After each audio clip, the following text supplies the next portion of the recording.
Hi, welcome to the zoo, and we're your hosts, Caitlin. And Josh Zaniga.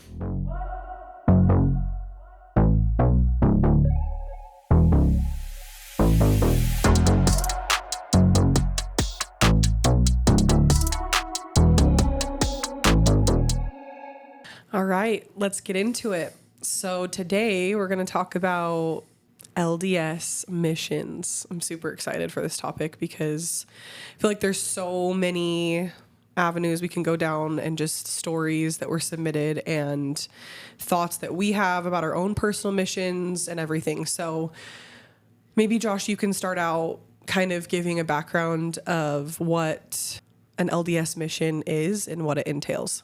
Okay, so an LDS mission, at least for guys, it's a 2-year mission where you go and you preach the gospel of Jesus Christ for 2 years. It could be anywhere, pretty much anywhere in the world at this point. It could be in Brazil, somewhere in Africa, Mexico, it could be in the United States. I know people that have gotten called to Ogden, Utah. So Pocatello, yeah. Idaho. Honestly, the ones that are like near Utah baptize the most. That or South America. No, I think Utah is like the most. Really? Like for real. What? I didn't know that. That's crazy. It's because people move here and they get integrated into the community. And that makes a huge difference when it comes to people joining or not joining the church. That makes sense. Interesting. Yeah, it's funny that because there was a missionary in our stake that just said that. Like she was from Australia and she was like, why am I getting called to Utah? There's already so many members. But I think that's everybody's first inclination. And then there's actually a lot of people that end up wanting to learn. So, So for girls, how long is it? 18 months. And then how old do you have to be to go? I mean, how old was I? I was 19. Yeah. But can't you go now at 18? Yeah, you can go now when you're 18. Do you know the age range, like where it stops for males? I don't. Okay. I don't know. Because I heard it used to be 25, so I'm not sure anymore. Because I thought for women, it was kind of like as long as you're single, I feel like women can go, I think, maybe till 30. I don't know. Maybe beyond. I'm not sure. But We might need to fact check that. we definitely need to fact check that. So just looked it up. It says the age range for Latter-day Saint missionaries depends on their gender and whether they are retired. Single men ages 18 through 25. So I was right. It's cut off at 25. Single women ages 19 through 29. And then retired married couples can serve together. So I thought it was 30 for girls, but I guess it's 29.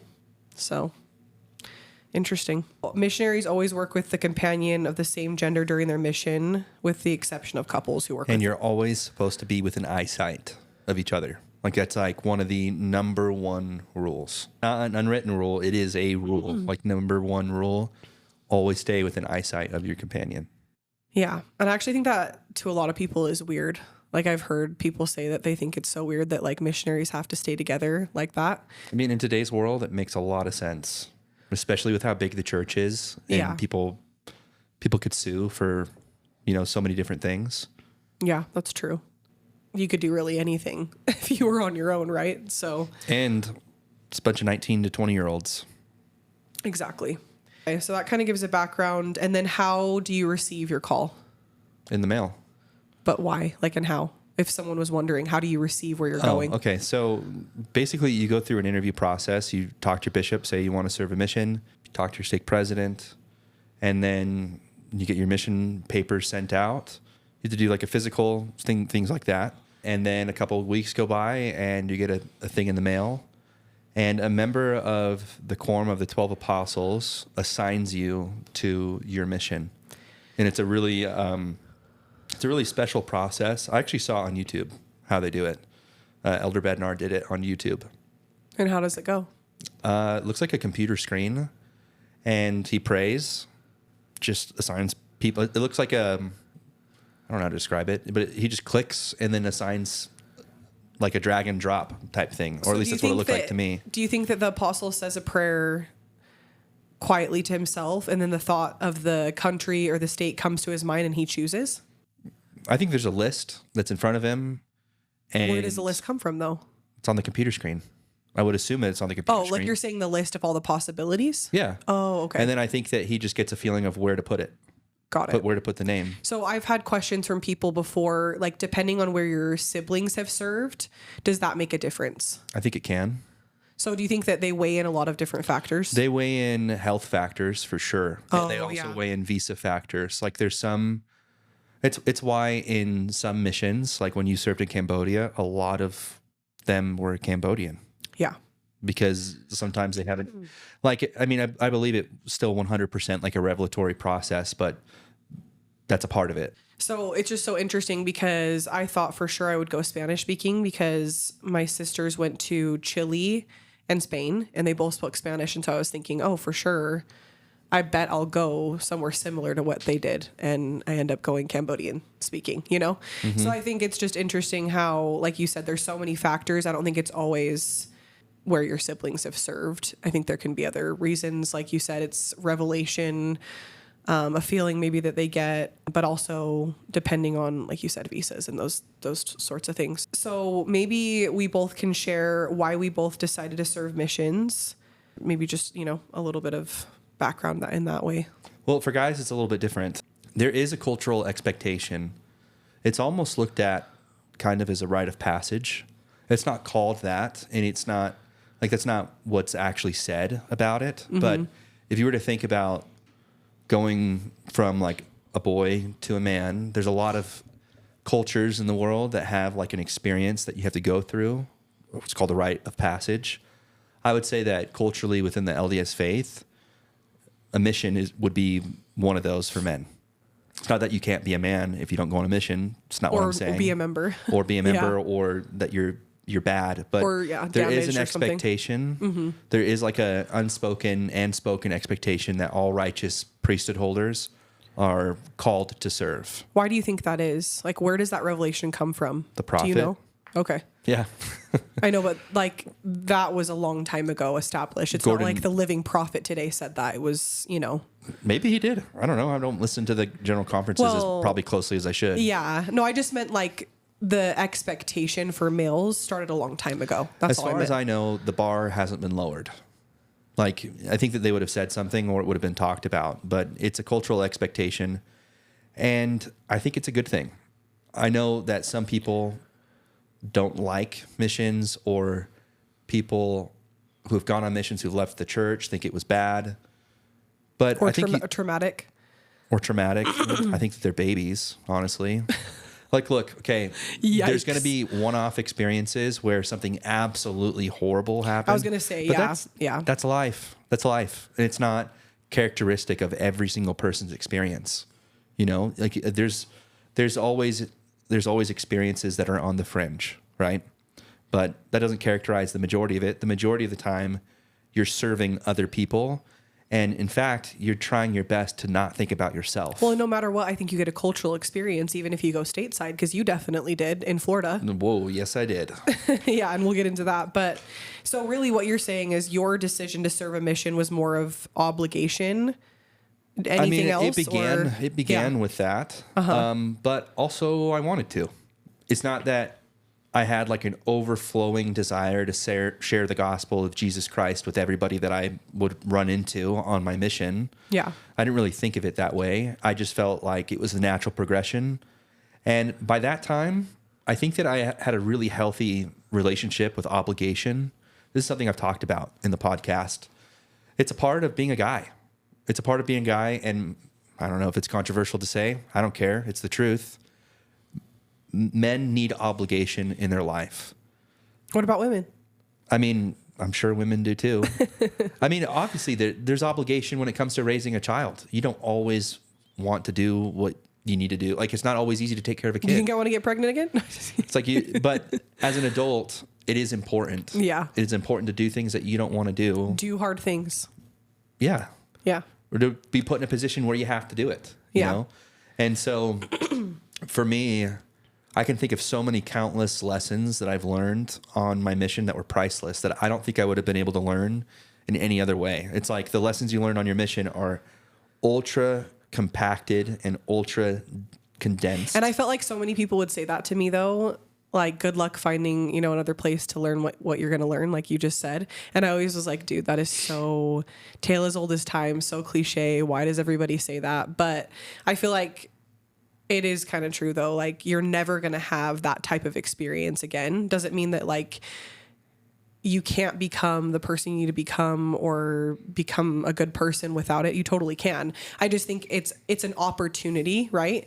And I think a lot of people look at it as, to me, like, I'm not trying to be rude at all, but I do think looking at a mission, maybe there were times where that were really rough, maybe traumatic, but it is a little bit selfish to me to think of all the people probably that have sacrificed for you to go on a mission. And everything, everyone's situation looks different. Like, you might have paid for your whole mission. Someone might have funded it for you, your ward, a family member, whatever it may be. Mm-hmm. But it's like, you still got to go and have an opportunity to see another culture, to live in a different state and a country, to have companions that help you learn about yourself and help you learn about what kind of spouse you want to be, what kind of person maybe you don't want to marry. Mm-hmm. So I'm like, to me, it does rub me the wrong way a little bit if you can't see the good in that mission experience. Like you said, even if you leave the church, you had experiences on the mission that were tough. Like, to me, it was always an opportunity. And maybe I felt like that more, I guess, going into how I chose to go on a mission. I felt like I really, really wanted it to be my choice. And because I felt like it was my choice and nobody forced me into it, I felt super grateful to be there. And it made me want to stay out there because I was like, nobody pushed me into doing this. So why am I, like, at times I was like, why am I being a baby? Like, let's go, Mm-hmm. And like, people always quote like Gordon B. Hinckley, previous prophet, and he was amazing. And I think he was the one that said, like, forget yourself and go to work. It was his dad that said it. Oh, it was his dad. Him. Yeah. And then it like was ingrained in his brain, like when he had a moment, I think on his mission in England, that it was super tough. And he was like, I need to go and work, I do want to clarify, obligation is not why I went on my mission. I also went on my mission because I chose to. My parents didn't really talk to me about it because my dad's a convert. He didn't go on a mission. Yeah. And my mom got married before she could go on a mission. Well, both my parents didn't go on a mission either. Yeah. So, yeah. So, and it wasn't like I had young men's leaders down my back telling me to go serve a mission, or bishops either. I didn't have that personal of a relationship with any of them like that. Yeah. There was young men's leaders that I looked up to that would tell stories of their mission. I feel like hearing stories of other men that I looked up to tell stories of their mission impacted me in my desire to serve a mission more than anything else did. Yeah, that makes sense. I think that I have to agree with that too. Hearing my sister's experiences, and even though both of my parents didn't serve, they like really loved missionaries and they supported missionaries. And actually my dad's father was that way too. He paid for, I believe, Holly and Christine, both my sister's missions, and he paid for countless other missionaries to go on missions as well, mm-hmm. because he believed, I think, so much in what it did for young people, Yeah. And also just, it's a good thing no matter what, I think. But my parents, I guess, just kind of pushing it in a good way. I don't know. It definitely like left an impact on me that they were just really supportive, but they still left it up to me, especially as a female. It didn't feel like an obligation, but I also knew that it would change my life. And I really, I was intrigued, to be honest, for a long time. I definitely think we could intrigue our children that same way without having to be pushy. True. But I just remember, if there's anyone out there listening who's thinking about going on a mission, I would say that sometimes it takes a while to get to that point, because I was so up and down with my decision to go. I don't know. I just could not figure it out. It's like I knew that I was always going to go. I just had this feeling like I really was going to do it. But at times I just could not push myself to go to that next level and do it, And I think it was fear. I think it was not sure if I knew enough knowledge, if I believed in everything. You probably didn't, but I didn't.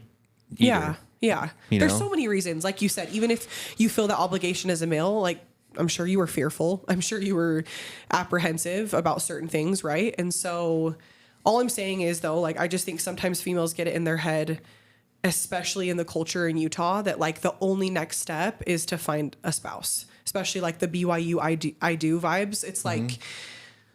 that is such a righteous desire to start a family and get married and all these things. But I just think sometimes like that might not be your next step. And you might not decide to go on a mission until even after you graduated college, you know, because I went on a mission when I was 26, and I've said that previously. And like people are always like kind of weirded out, I think, when I tell them that. Not even like weirded out, but it's just like it's not the norm. You know, a lot of people go at like 19. And so I was like really scared of what people would think of me. Like that I think I just tend to get too wrapped up in what people think in general. But I just would, you know, tell myself like, what are these 19-year-old and 18-year-old elders and sisters going to think? Like, is this weird girl like going now? Like, why, you know? But I do think that sometimes you can get lost in the mission where you forget that like Sister Stewart personally got called to go on a mission. And like, I just realized that my story was impactful and it was cool because it was my story, you know? And I just don't think that we all have to be this cookie cutter. And it's totally fine if you go on a mission at 19. I'm not saying that, you know? I just think that it was like a strength that I had going when I went, you know? Yeah. Like I remember I had to show my driver's license to some of the elders in my MTC group. Like they didn't believe me that I was 26, which I do think I look a little bit younger and I fit in just like my vibe and I can get along with younger people and stuff. But it was just funny. Like they just didn't believe me. Yeah, I guess sort of. I will say though, thank you God for sending me to Cambodia, because a lot of the missionaries in my mission, especially the sisters, were really mature. I just remember my companion Jess that I got put with in the MTC, who's like one of my best friends to this day. I just was like astounded at her age, how much of life she had lived and like all the experiences she had had. Like she grew up in Qatar and her parents, like her dad worked for Exxon gas. And like, I think he still does, if I'm not mistaken. But anyways, like she just had traveled so much and she had seen so much at her young of an age. And I could just tell that she was really mature. I did feel like I got along with those girls because of that. And it wasn't that crazy that my age, like the age difference, you know? So going back to why I decided to go, I think because I had gone back and forth so much and I was so intrigued by missions, once I finally decided to go, it was just like, it all fell into place. People who know me know that like I've had struggles with the gospel and I've had questions. And I think you could say now a lot of people say like a faith crisis. I didn't call it that at the time, but it was something that like I kind of went through myself. And, you know, there were things that I didn't know if I really wanted. Like I didn't know if I wanted to marry a member of the church. I didn't know if it was really that, you know, big of a deal for me to get married in the temple. And so I was dating somebody who wasn't a member for quite a while. And, you know, there was just kind of like a different life almost, which it's not a bad thing. To me, it was like a really good experience in a lot of ways because I figured out what I did want and what I really felt like God wanted me to do. But because of some of the hardships I went through with that relationship, it really did push me back to going back to church. And like, I'll never forget, like, I really felt like God placed people in my life to help me get back to church. Like I had met one of my friends, Haley, at a wedding, and she was like, "What are you doing, Kate? Like, where are you living next?" And she had known that I was kind of like in a state of like not really sure what I was doing next. And she was like, "I have, you know, a place in Sugar House and you should come live with us, like roommates, you know?" And I was like, "Oh, really?" And so that helped me a lot because I was able to move from where I was at to Sugar House, and it was such a good experience. And I remember telling Haley that I like kind of wanted to start going to church again. And I just was in a really, really bad place after that relationship. And I had gotten cheated on. It was really tumultuous and really traumatic. I just have never been honestly that low, I think, in my entire life. Yeah. I asked Haley, I was like, "Could you, you know, like go to church with me?" And like, I just wanted to see how it would go, you know, and sorry to get emotional, but like, seriously, I just remember like, I felt so happy that day when I went to church, and I just wasn't sure like how I would feel going back to church because I was really nervous because I hadn't been in so long. And anyways, I think that God was looking out for me, even though I felt like I didn't deserve his love at that time. And I felt like I was so far gone, or whatever you might think, for, I don't know, anybody listening who thinks that like they can't, I guess, move on from things that they've done or places that they've been or whatever. I had a bishop in that ward in Salt Lake who was incredible. And I've had previous bishops that, you know, we didn't really connect. And I've had, you know, bishops say things to me that were hard. And I was just super blessed to have the bishop that I did. And at the time, like, it was really fast, I think, for me to decide to go on a mission from where I was at, like I said previously. And I think a lot of people doubted me. And a lot of people didn't understand like how I was able to change my mind, I guess, so quickly. But I really felt like my bishop at the time, like, really saw my change of heart. And he really, like, through God, obviously, saw where I was at, and he really believed in me, you know? And I told him, I was like, I know this is crazy, but I still feel like I should go on a mission, you know? And he never doubted me though. And he never thought it was crazy. And he was so supportive. And he's like, if that's what you want to do and you feel good about it, let's get you there, you know? And that meant so much to me because I felt like he believed that, you know, and I felt like he really was seeing me the way that God like saw me. And I hadn't felt that in so long. And I was like, wow, somebody sees me, you know, like somebody sees that I have potential and that I'm a good person and that it doesn't matter like where I was. Bishop Buzz, he's the man, and he got me on a mission. And I just remember I would get like hate comments even from family members and previous people in my life who were like, how could Caitlin be worthy to go at this point? You know, like just so many doubts and just struggles at that time. And so I was able to push through all of that though. And I knew like deep down, God knew where I was at. And so the reason why I've said this, like, I just want anyone, like I said earlier, if you're deciding to go on a mission, sometimes your path and things that you go through are going to help you be a better missionary and be a better person. And it might not make sense in the moment, but I really felt like I was supposed to go on a mission at that time. And like, it really just fell into place because I really feel like I needed to go through the things that I went through to get me on a mission at that time. That's my long answer of how I decided to go on a mission. It's a special story. Yeah. It is, for sure. So we're going to kind of radically shift tones for a second because Caitlin gave a super heartfelt, like, really nice story.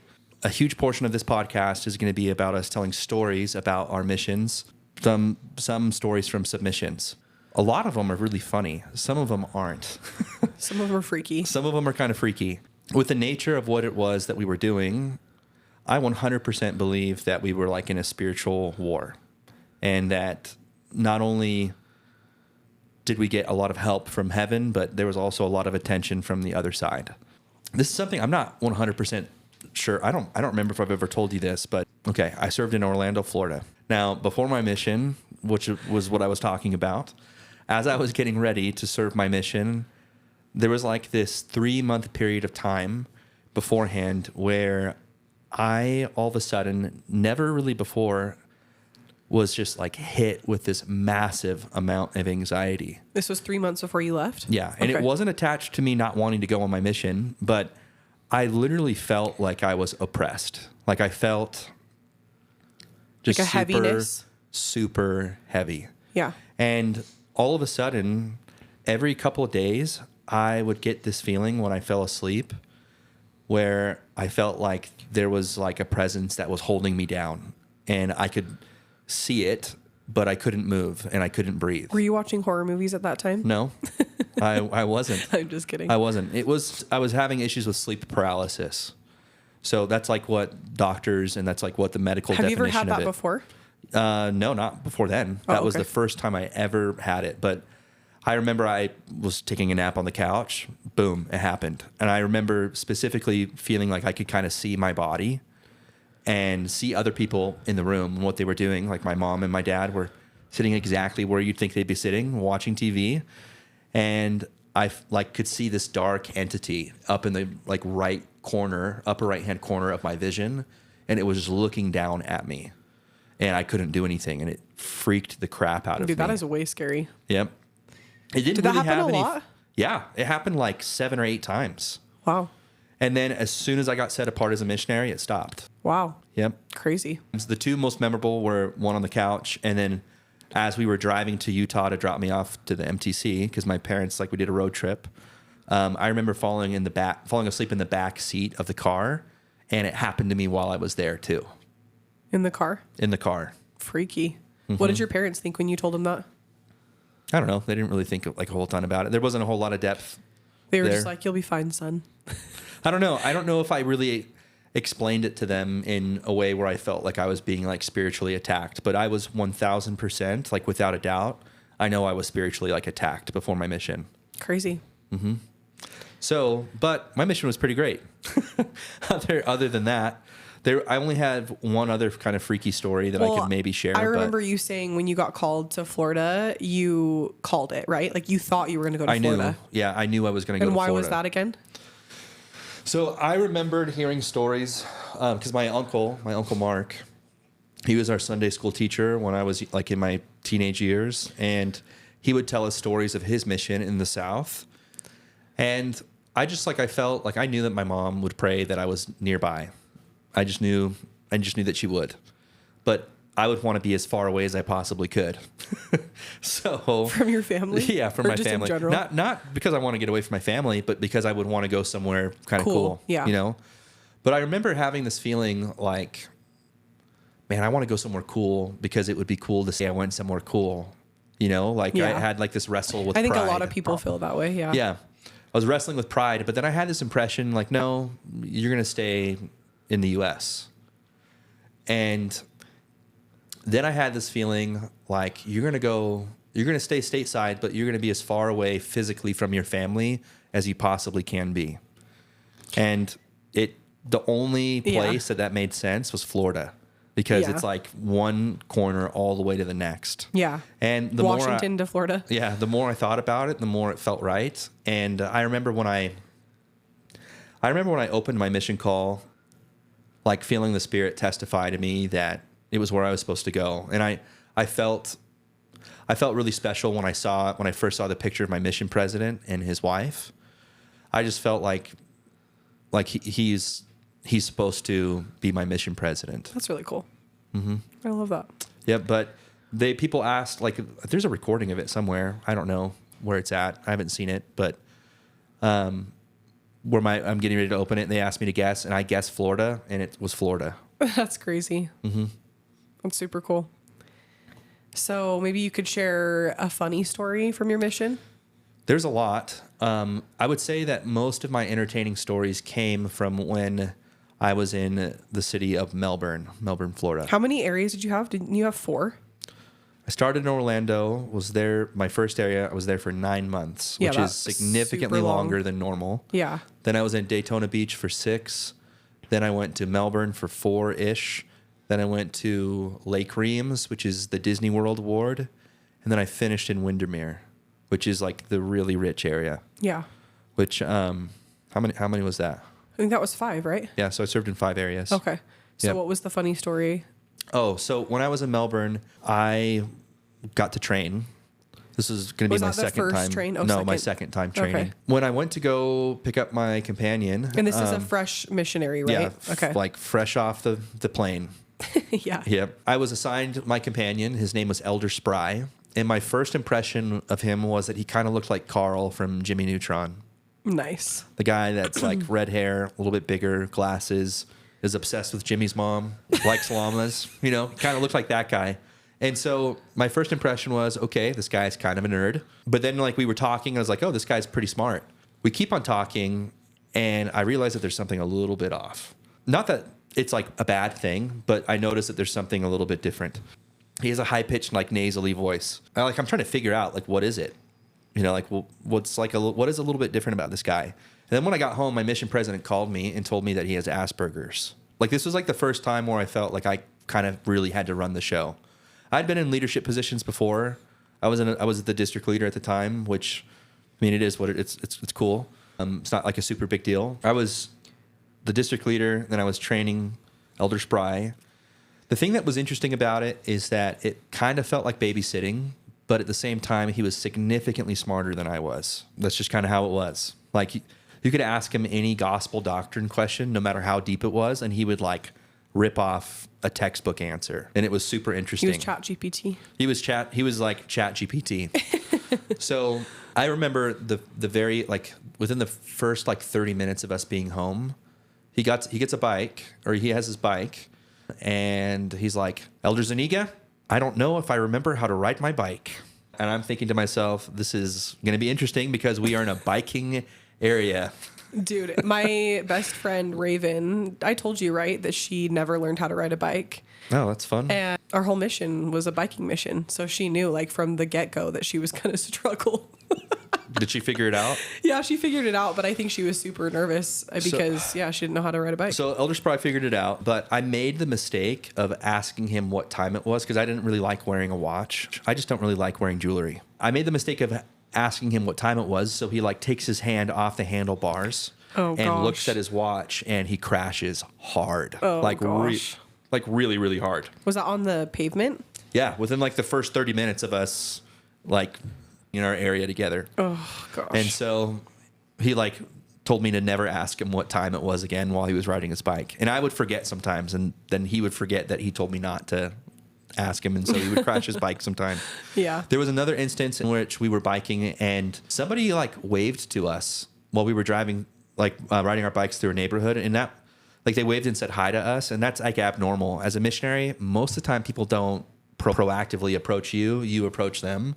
So I was kind of excited. Like I turned my head and I was waving to them, and I didn't realize it, but I went straight into their mailbox. Oh, and it was gosh. one of those ones that was like anchored with concrete. Oof. And so I just like got the wind knocked out of me. I'm just like laying on the ground, and I see Elder Spry he just keeps on going. He didn't realize I fell. Oh, gosh.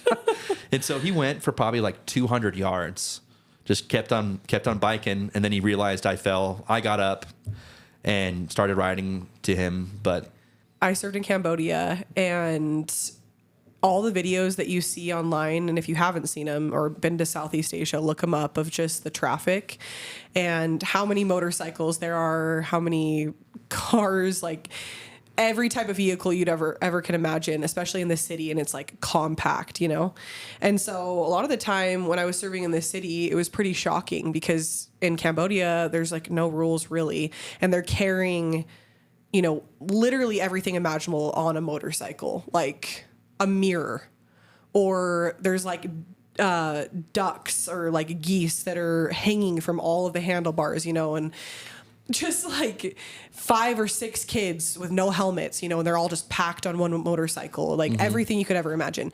And so it was a bit shocking because the area before was kind of like out in the boonies a little bit. And then I came into the city for the first time, and I was like, oof, let's go. We were biking with my companion to meet with somebody, and yeah, we had an appointment or whatever. I think you guys have probably heard of or seen, there's like these things called tuk-tuks. They're like a motorcycle car kind of thing that you can ride on.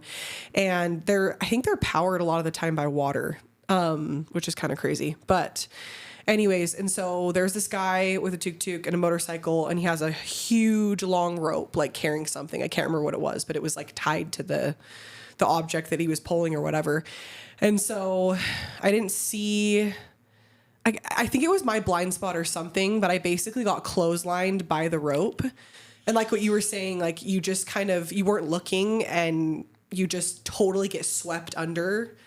And basically the rope just like burned my cheek, and I got clotheslined. And I just remember getting up and thinking like, wow, my cheek hurts really bad. And I just knew that it kind of like singed my face a little bit. And I was just like, hopefully my face looks okay, you know? And so I was in like just total shock. And same thing, like my companion didn't realize it, kept going, but it's traffic, right? And so it's not like, I'm sure with you and your elder, it was kind of maybe in a neighborhood or something. I don't know. But yeah, with her, she finally realized, and then like turned around, helped me up. Like I was shaking, you know? And she kind of wanted to go to the appointment still. Like she was like, okay, like you're good, right? And I'm like, no. I'm not good. And so I like forced her kind of to like just not go to the appointment. And we went to this like little gas station type thing. And I told her I wanted a Coke and some chocolate, and we just like chilled because I was like, I'm shooken up. My face hurts, you know? And I think she like understood finally like how bad it actually was. But yeah, I'll never forget that. So riding a bike is pretty scary, especially in a dress. Dude, I almost got nailed so many times by trucks. So yeah, I have another funny story. Within like the first 30 minutes of me tracting, it was like the very first day. And you guys never had cars, did you? I did. Oh, you did. I did. So you like, did bike and like a hybrid. Only when I was in leadership positions did I really have cars. Okay. So I would say for like a little over half of my mission, I had a car, but sometimes we would have to share it. But anyways, within the first like 30 minutes of us tracting, I remember it was a nice welcome to Florida. Like we were knocking doors. There's like these like homes that they have these gates, like not nice gates, like chain link fence gates. There's pit bulls like running around. Beware and, like, of they're the dog barking. signs. Yeah. There's like this big black lifted truck, like it massive. It whips around the corner and it's just like screeching and drifting around the corner. And somebody yells out the window of the car, "Jesus hates you." Jesus hates you. Jesus hates you. What was your initial thought when they I said thought it was that? hilarious. Really? Yeah. I wasn't like, it's not like it made me cry or hurt my feelings. No, I was just yeah. like, that's pretty funny. You're like, That's actually, pretty funny. Jesus loves us a lot, but Yeah. that's hilarious. But anyways, I immediately saw the humor in it. Yeah. But I'm trying to think of other stories. So like overall though, how would you describe the Florida mission? Like what was the hardest part and what was the best part? Well, my mission was different than your mission in some ways. Like there's not only is there cultural differences, but there's also differences in how missions are now versus how they were. So I was very lonely a lot of the time. Like today, they allow missionaries to FaceTime home pretty much every week. For us, I had 4 phone calls to my parents. Each of them were 45 minutes each. And then we could send emails back and forth. Because you only had one mission president the whole time, right? Yeah, and he was strict. Yeah. I mean, we didn't resent it because it's all I knew, and I respected him. I was an obedient missionary. You know, I was a letter of the law and a spirit of the law. So I wasn't like super uptight, but I was obedient. And so that was hard. But at the same time, I feel like I genuinely needed that. I wouldn't have been able to develop the relationship I have with God today if I didn't have anywhere else to turn other to my companion, who I may or may not have liked. I liked most of them. Or to God. So it was literally the best thing ever for me, like the best thing possible. Was it the easiest thing? No, not at all. In fact, in some ways, missions are kind of traumatizing, but oftentimes growth is. Yeah, when you told me So- that you cried in every single one of your areas, I thought that was pretty funny. Like sad, but it was just funny because it like resonated. I just remember my first time to the country and my first area and everything, and I'm with my trainer and she's Cambodian. Luckily she spoke English too. Like it wasn't perfect, but she had, pretty good English. So I got really lucky that way, but definitely cultural differences, with living with somebody from a different country. I just remember it was more frustration with the language because you didn't learn a language, but it's not to say that your mission wasn't hard or frustrating. It was just like, I love to communicate and I love to connect. And it just was so frustrating to me that I felt like people couldn't fully connect with me and see my personality because I couldn't speak the language, Yeah. And I've never felt that in my entire life where I just could not do that, And I just remember laying like in the shower on the floor and just crying and thinking like, what did I do to myself? Like, and I was just starting out thinking like, I want to go home. Like, I hate this. I don't think I can learn this language, but it felt like my Gordon B. Hinckley moment where I was just like, okay, why did I choose to come here? Nobody forced me, and you just pick yourself up and you're like, I have to do this. Like, I'm not going home. I'm doing this, And so anyway, it just like made me feel better though when you said you cried, because I felt like such a baby in that moment, but really like I know so many missionaries had that because like you said, the growth is so real that you really have to push through it because that there's on the other side of that mountain, there's like all these experiences that we wouldn't have experienced if we went home. I wouldn't be who I am today without my mission. Yeah. I think about it. I wouldn't say I think about my mission every single day, but As much as the Roman Empire? probably. Just kidding. I think about Florida that often, and because of that, I think of my mission often. But yeah.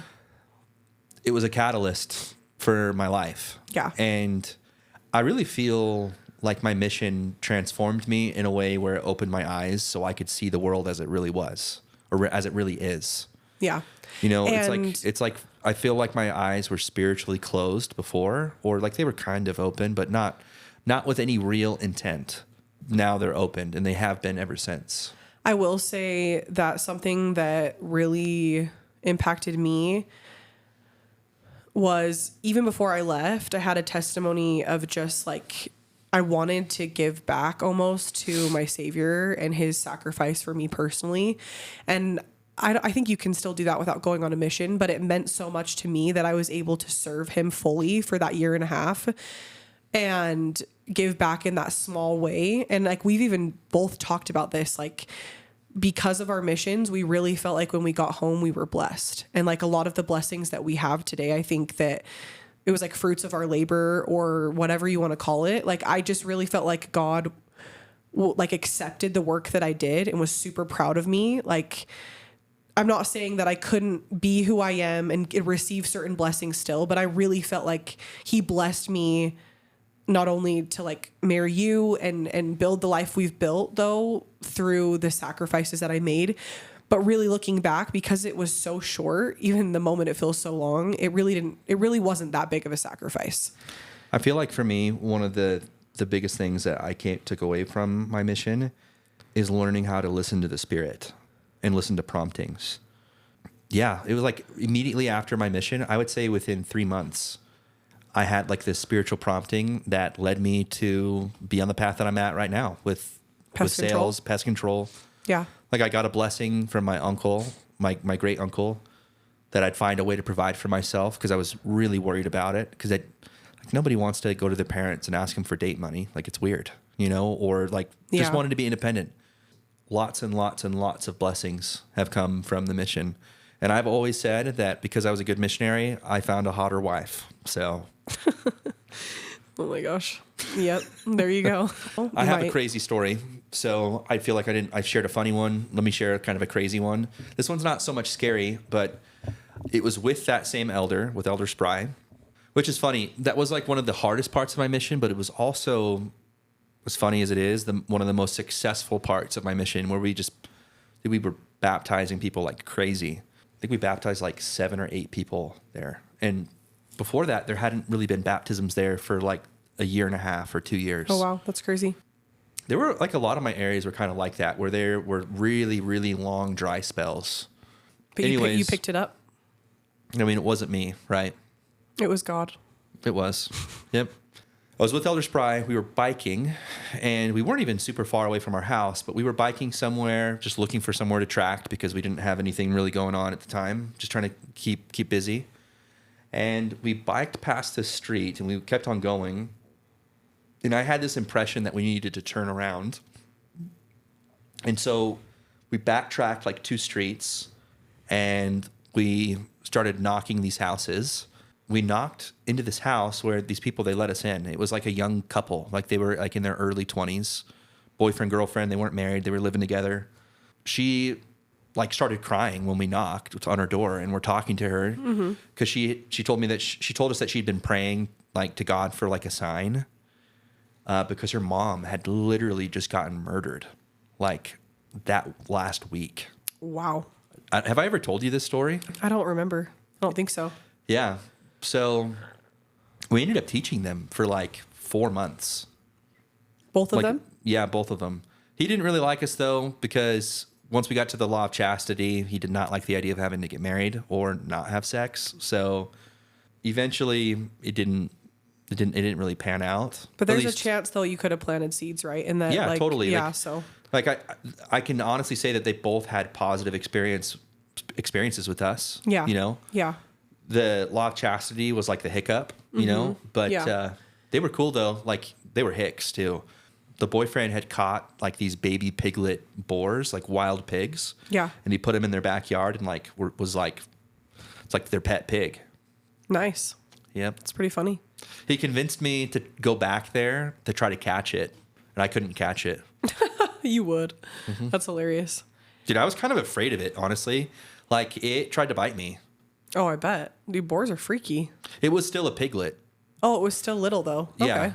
But it was quick, but yeah. Dude, that thing tried to bite, and it looked like it was going to bite hard. That's hilarious. You just sharing that story though reminded me of my first area though. I was a sister, so she was my trainer, and we had found someone to teach who was super, super incredible. And like, even though I felt like my language skills weren't very good, I felt like she still liked me and like connected with me. And she, I don't know, just gave me like grace and the benefit of the doubt, even though I wasn't very good at the language. And she was just like proud of me for trying. And she was kind of savage too, though.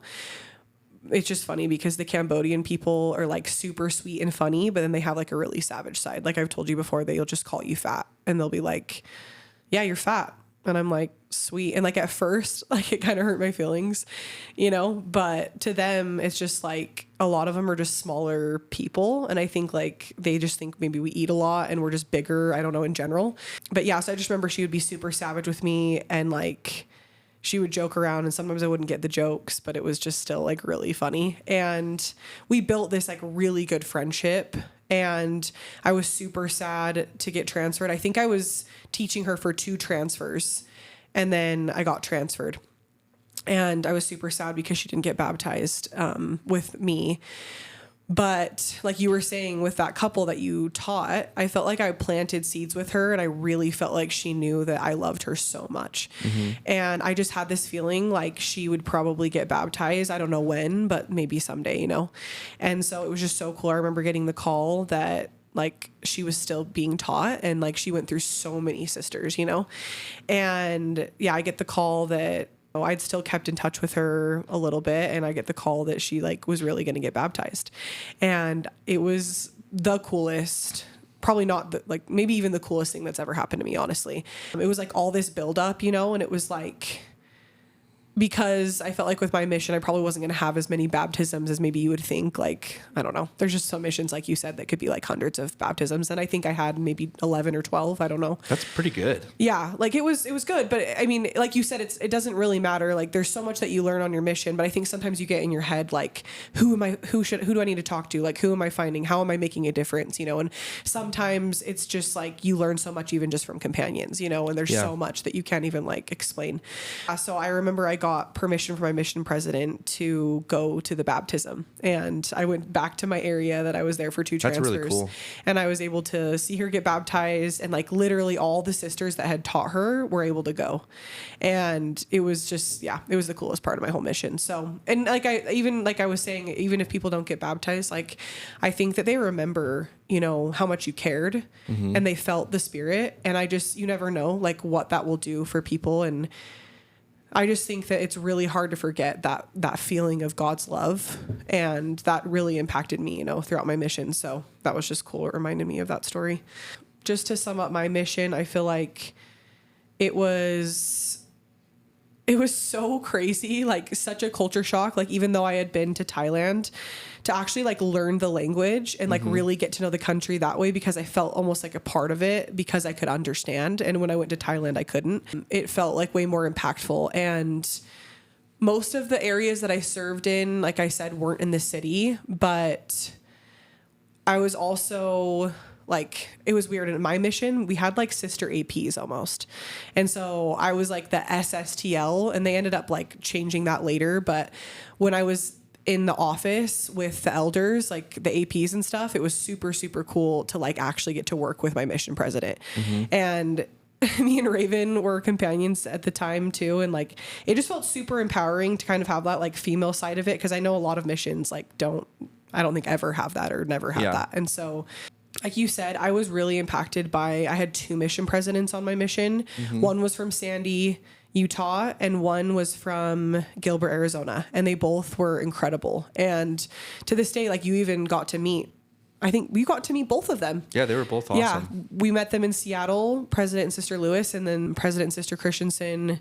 We went over to their house and you got to meet them. And anyway, so I will say the thing that impacted me the most was getting to see how they interacted as couples and how they treated each other, and just like the priority of like the triangle that everybody talks about between like God, your husband, and your wife. Like I really felt like they put God above everything else, and I could just see such a difference in them as a couple. And it made me realize like like I was saying earlier, I wasn't sure if I really wanted to get married in the temple or find somebody who was religious or had these morals, right? But from looking at their examples, I really felt like, actually, you know what? That's the kind of couple I want to be. Like, I want to be a couple that puts God first and has that in common with my spouse. And I guess I just didn't realize how much that impacted me until I got home from my mission.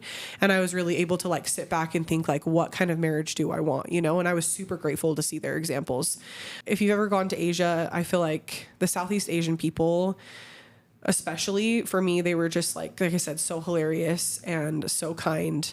And even if like people didn't really want to talk to us, they always gave us a chance, you know, and they would hear us out. And I've heard other missions like where they like the people were just so in Europe a lot of the time, or, you know, certain countries are just not very friendly, I guess. So I was super grateful that they were super friendly. And overall, I liked the food too. I think that it was fun I had 3 companions that were from Cambodia. So like they taught me like some of the ways to cook Cambodian food, and like going to the markets was always so crazy because a lot of the meat like had been sitting out for I don't even know how long, you know, but like the fruit was amazing.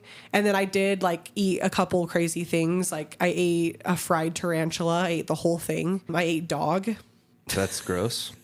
Which is, I don't know, controversial, I feel like, but I also was just like bucket list item. Let's go. I ate like live ants, like red ants. They're like a little snack. And like, I remember in my ward, this guy had a bag of ants and they were all just crawling around, and I ate them. They were weird. Like they were still alive. So they're like crawling around your mouth while you're eating them. Super weird. Anyway, coolest thing I've ever done for sure. I love Cambodia. So we're going to read a couple mission stories that got submitted.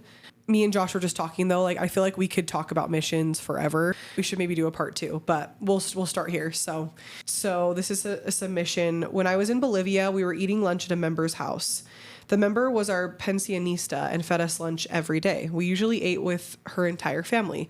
They would always talk about a famous soup called sopa poderosa, which means powerful soup, but they never told us what it was. Every day they would give us soup and then a plate of food afterwards, so having soup was super common. One Sunday we came to our pensionista's house and they gave us soup like usual, but while we were eating it, they just started laughing. Me and my companion had no idea why and kept eating it. After about 5 minutes, my companion and I both bit into something in the soup that had a really weird texture. We had no clue what it was, so we kept eating it. Well, I kept eating it, and then my companion stopped. After I finished it, they told us it was sopa poderosa, which was onion soup with a cut-up cow penis in it. So yeah, in Bolivia, I ate a cow penis. Nice. Dude, I cannot believe that. That's freaking insane. And I was talking to my cousin who submitted this, and he was saying that like cow penis is like a delicacy, like a high delicacy in Bolivia. I'll pass. But if you didn't know, whatever, you know, he already ate it. So, So this is a sister from my mission. My third house I lived in on my mission was this beautiful 3-story home in a gated community. The community on the outside almost gave like Southern California vibes. It was not like typical Cambodia or other homes. It was amazing. However, it was also the home of cockroaches, maggots, and bugs. So we were always stocked with raid. One night before my companion and I were going to bed, we were hanging out in our room, and then all of a sudden, out of the air conditioning unit attached to our wall, started flying hundreds and hundreds of bugs. I immediately stood up, grabbed our raid can in the corner of the room and started spraying like crazy, trying to attack every bug coming out. We then quickly ran out, shut the door, and went downstairs with the other sisters. When we went into the room later, there were hundreds of dead bugs all over the floor, our desks and beds. We sucked them all up and continued on with our work. It sounds like it was a termite swarm. Termites? Really? Yep. How does that happen, or why? Once a termite colony reaches maturity, they start making new reproductive, like, because they're all in caste. Some of them are workers, some of them are soldiers, and then there's reproductives, which they're like baby king and queens. Oh. Yep. And when they leave, they usually all leave at once. Oh my gosh. That is terrifying. So what would you have done? Because back then you weren't in pest control. So like, I would have done the same thing. You would have done the same thing. Yeah. But now, knowing what you know, what would you do? Same thing? I would have probably told somebody like, look, you got termites, bad. Oh, because they have to be where they're at for a couple of years in order to get to that point.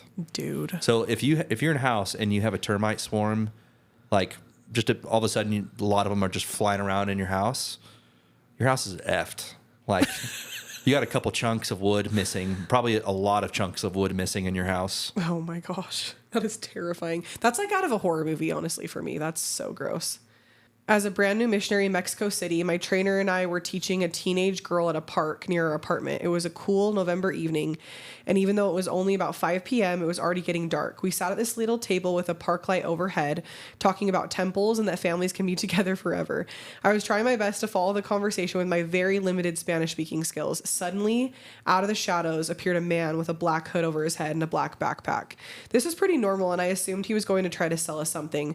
Before I could politely tell him we weren't interested, I realized that he was telling us to put all our things on the table: phone, money, anything of value. We were getting robbed. And that's when I saw the gun in his hand. I froze, unable to move. My trainer slowly laid our very crappy Nokia phone on the table.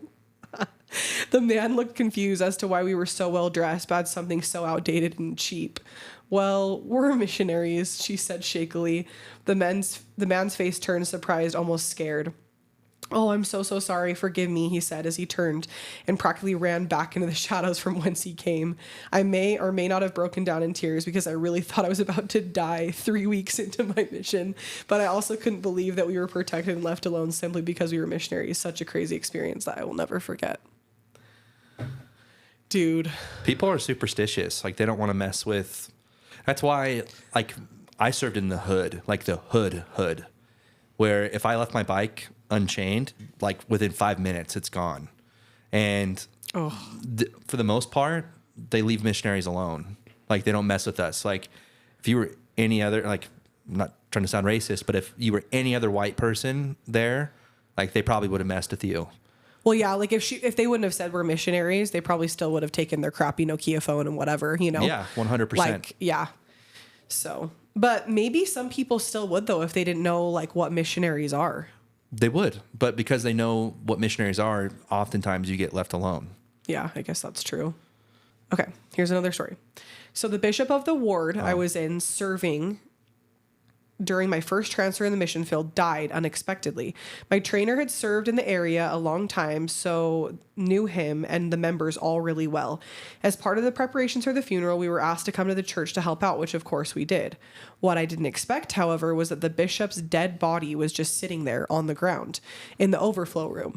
To be fair, it was covered by a sheet and there was a sheet underneath, but still. That's not the weirdest part, though. His family was all there lined up on one side of the body, sitting on the ground, and so my companion and I, as we entered the room, sat on the opposite side of them, looking at them across his body. Then the Relief Society president comes in out of nowhere and asks us if we can sing hymns, but not for the grieving family, for the bishop. We ended up sitting there for 2 hours singing different hymns to a dead body. His family eventually got called away to do other things, and another pair of elders got wrangled into singing with us at one point, but there were several minutes where it was just me and my companion singing to a corpse. Pretty sure this was not in America. Definitely not. Oh my gosh. I like saw this meme the other day about that. Like, I think it was a comedian, and she was talking about how, like, she remembers going up to people's doors and just starting to sing hymns, like, to share their testimony. And she was like, I just think about that sometimes and, like, how weird it was that we were just, like, singing random songs to people. Mm-hmm. But, like, this one, you're just singing to a corpse. Like, that's so crazy. That is freaking weird. It's just laying there on the ground. You're like, okay. Okay, so here's another story. So the beginning of my second transfer, I got put into a country tourist area. I had 2 companions, so we were a trio. The day after Christmas was our P-Day, and we explored an island that day, and then at night we decided to knock doors nearby. Or as we were going home, we found ourselves on a narrow pathway with some makeshift metal stairs all the way up a small hill into darkness. We didn't have phones, so there was no way to tell if that was the right way or not. We proceeded up the shaky stairs, my 2 tall companions in front of me. The whole time I was thinking it was a bad idea. We got to the top and saw nothing but darkness and really big trees with scratch marks and what looked like blood all over them. Then we all got the prompting, turn around and leave, like really loudly. We got out of there as fast as we could and found another way home, but we couldn't help but feel like we were being followed. The next day, one of my companions was cooking, And then the other suddenly yelled out to him, "There's something behind you." We saw nothing, but as soon as he said that, the companion that was cooking felt a weight off of his shoulder. Over the next few days, we each had several nightmares. We all happened to see the same scary face in those dreams, as well as figure shadows on the wall in the study room, even though no one was standing in the room. We were so scared that we called the assistants about it, and they later came to exorcise the home that we were in. Is that how you say it? Exercise? It's not like jogging, but like exorcism. Oh, yeah. Yeah. Dude. I was so shocked at reading some of the submissions of just really creepy horror ghost stories on the mission. Yeah, there's a lot. Whoa. Like you said, the other side is strong. I never experienced anything like that on my mission. I did. During or just before? During. Really? Mm-hmm. Oh my gosh, that's so scary. Not to like end on a freaky note, although I do love horror stuff and spooky stuff. So this is my very first area where I was at for a very long time. And I wasn't with my trainer. It was my second companion. We were tracting and we knocked into this guy. He was kind of weird. He looked like he'd done drugs for a really long time. He had a lot of missing teeth. And we started teaching him. But a couple weeks in, as we're getting friendly with him, you know, like getting to know him better, he starts talking to us about his past and how he kind of had a dark past. He told us that he used to be really into the occult and he would pray to spirits, asking them to possess his body. Oh, I remember you telling me this. Yep. And he says that they did. That's what he was telling us, that they did. Oh. And that he's had issues with it ever since. And he wants them to leave, but they won't leave. So why would you ever ask for that? I don't know. He was weird. He was a weird guy. So he's coming to church. He comes to church with us like every couple of weeks. We're thinking, you know, maybe this would be a good time to like he's progressing towards baptism, you know, following all the right steps. We bring him to another baptism that we had going on so he could see it. Mm-hmm. And afterwards he asks if he can meet with the bishop. And so the bishop meets with him and we're there. We're not in that meeting. But then the bishop like comes out of the room and asks me and my companion to come and follow him. So we go into the bishop's office and all of a sudden there's like a really heavy, like oppressive feeling in the room. The bishop explained to us that he was going to give him a blessing. Yeah. In the blessing, he cast out the spirits that were in him. Oh, dude. Did it work? I don't know. The guy, after we did it, like, I didn't like have like a super warm and fuzzy feeling afterwards. Like, I honestly kind of felt gross the rest of the day. Like, or the rest of the night. Yeah. Like, it was really heavy. weird. Yeah, it was like a weird, gross feeling. What did he say afterwards? Did he say anything? I mean, he was grateful for the blessing. Yeah. What ended up happening afterwards is that he kind of ghosted us. Like, after that, we didn't really see him a lot. Well, we tried. God bless that man and those spirits. Hopefully they really did leave. Yep. Oh, gosh. Well, I feel like there were a lot more stories that we could have shared about our own missions, but also the submissions. So I think the people might want a part 2. So stay tuned on that. But thanks for listening and share this with any people deciding to go on a mission. Missions are great. Missions are cool. You should go on one and you might be possessed. No, just kidding. But don't forget to rate, subscribe, review, share it with your friends, and God is good, you know? Yep. And welcome to the zoo. Thanks. Bye.